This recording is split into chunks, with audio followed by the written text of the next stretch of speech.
안녕하세요. 보험연구소의 보험선생 조영준입니다. 여러분들 은행에 돈을 맡기는 목적이 뭐예요? 돈을 모으려고 넣으시는 거잖아요. 그리고 주식하고 부동산 투자하고 그러는 목적은 뭐예요? 위험이 있더라도 돈을 더 많이 불리려고 투자하시는 거잖아요. 여러분들 중에서 보험 가입 안 하신 분들 거의 없으실 거예요. 근데 보험을 왜 들었어요? 라고 무슨 목적으로 가입하셨어요? 라고 여쭤보면 주변에서 들라고 하니까 필요하다고 하거나 부모님이 가입하라고 하거나 혹은 아프면 큰돈 나가니까 이렇게만 그냥 대충 말씀하시는 경우가 대부분이에요. 그게 틀렸다고 말씀드리는 것도 아니고 잘못됐다고 말씀드리는 것도 아니에요. 근데 이제 한마디로 보험을 가입하는 목적은 이제 한마디로 축약을 하면은 내 돈을 지키기 위해서거든요. 내가 아파도 돈이 나가고 혹은 내 재산이 불에 탄다든지 혹은 실수로 남을 다치게 했다거나 이럴 때도 결국 그 사람을 치료해주고 배상해줘야 되잖아요. 그런 것 때문에도 내 소중한 피 같은 돈들이 나간단 말이에요. 근데 사실 우리가 돈을 이렇게 모으는 이유가 남한테 주려고 혹은 내 아팠을 때 내 몸 챙기자고 돈을 모으는 건 아니잖아요. 집을 산다든지 혹은 차를 산다든지 우리 가족들 먹고 살리려고 내 노후 준비하려고 그것 때문에 돈 모으는 거잖아요. 근데 아파서 내고 싶은 건 아니잖아요. 근데 이게 사실 진짜 보험이 왜 필요한지를 느끼기는 사실 어려워요. 왜냐면 지금 여러분은 되게 건강하거든요. 그리고 여태까지 아무 일도 없었거든요. 직접 체감할 수 있는 때는 결국 체감이라는 단어는 내가 엄청나게 아팠다거나 혹은 이미 엄청난 사건이 일어나서 내 큰돈이 막 들어간 상태이기 때문에 보험 가입을 할 수가 없는 때란 말이에요. 왜냐면 보험은 결국 지금 정상적인 내 상황에서 미래의 불확실성에 대해서 투자하는 거니까요. 그래서 지금부터 이제 주변에서 추천을 했든 권유를 했든 계속 종용을 해서 내가 이제 보험 가입을 하려고 하는데 적금이나 주식 같은 거는 사실 이제 많이 접하시니까 뭔지 아시잖아요. 적금을 넣으면 다달이 넣는 거, 예금은 편하게 넣을 수 있는 거, 주식은 이제 증권사를 통해서 위험성을 갖고서 돈을 불리기 위해서 이렇게 딱 넣는 거. 근데 보험은 도통 내가 뭘 어떻게 넣어야 되는지 판단하기가 너무 어려워요. 이해하기도 어렵고. 그래서 제가 어떤 보험을 가입해야 내 재산을 지키는 목적을 제대로 달성할 수 있는지, 그리고 달성하더라도 누구보다 효율적이고 가성비 좋게 가입할 수 있는 방법을 알려드리도록 할 거예요. 우선 보험의 종류부터 조금 아시면 좋아요. 자, 이제 내가 사망했을 때 내 가족에게 남겨지는 사망보험금, 혹은 내가 아프거나 다쳤을 때 지출하는 병원비의 90%를 돌려주는 실손의료보험, 그리고 사망률이 가장 높은 이제 성인 질환들, 3대 질환이라고 보통 부르죠. 암이나 뇌질환, 심장질환을 보장해주는 암보험, 혹은 또 이제 내가 아프거나 다쳐서 평생 후유증을 안고 살아가게 됐을 때 보험회사에서 위로금 형식으로 지급해주는 후유장애보험, 그리고 내가 수술을 하거나 시술 같은 거를 받았을 때 툭툭 던져주는 수술비 보험, 그리고 태어날 아기들이나 혹은 요즘은 이제 30세 미만 분들은 어린이 보험을 가입할 수가 있어요.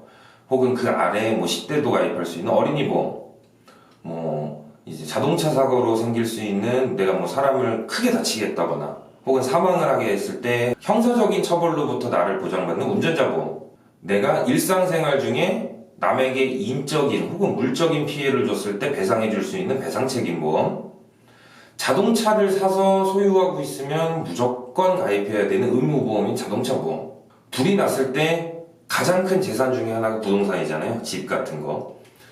불로부터 내 재산을 지켜주는 화재보험. 여기까지는 이제 내가 살면서 보장을 받는 보장성 보험이라고 부를 수 있어요. 그리고 또 다른 보험 하나 있죠. 내 노후를 위해서 준비하는 저축보험이나 혹은 연금보험, 이런 건 이제 저축성 보험이라고 부릅니다. 어쨌든 이 모든 보험들은 나를 지켜주거나 혹은 돈을 불리기 위해 가입하는 보험이지만 결국의 목적은 내 자산을 지키거나 혹은 더 자산을 불리기 위해서 가입하는 보험들이에요. 이 보험들을 저희 종류를 여러 가지 늘어나서 말씀을 드렸지만 사실 아주 큰 테두리로 보면은 결국 이제 살아서 보장받는 생존보험과 죽어서 보장받는 사망보험 두 가지로 나눌 수 있어요. 어떻게 판단을 하느냐? 앞서서 말씀드린 보험들이 내가 이제 보장을 받는 시점이 달라요. 내가 죽어서 보장받는 시점인 사망보험이 있고 내가 살아서 보장받는 생존보험이라고 생각을 하시면 돼요. 사망보험은 아까 말씀드린 것처럼 내가 죽어서 유족한테 남겨지는 이제 종신이나 사망보험을 얘기하는 거고, 생존보험은 이제 뭐 암이나 실비, 운전자, 자동차, 화재, 배상 책임, 뭐 어린이 보험도 굳이 따지면 암보험이거든요. 이 모든 보험들은 사실 내가 아프거나 다쳤을 때 혹은 교통사고가 났을 때 뭐 남한테 물어줘야 되거나 내 재산을 지킴을 받고 싶을 때, 그럴 때 살아서 보장받는 거기 때문에 생존보험이라고 뭐 쉽게 부를 수 있어요.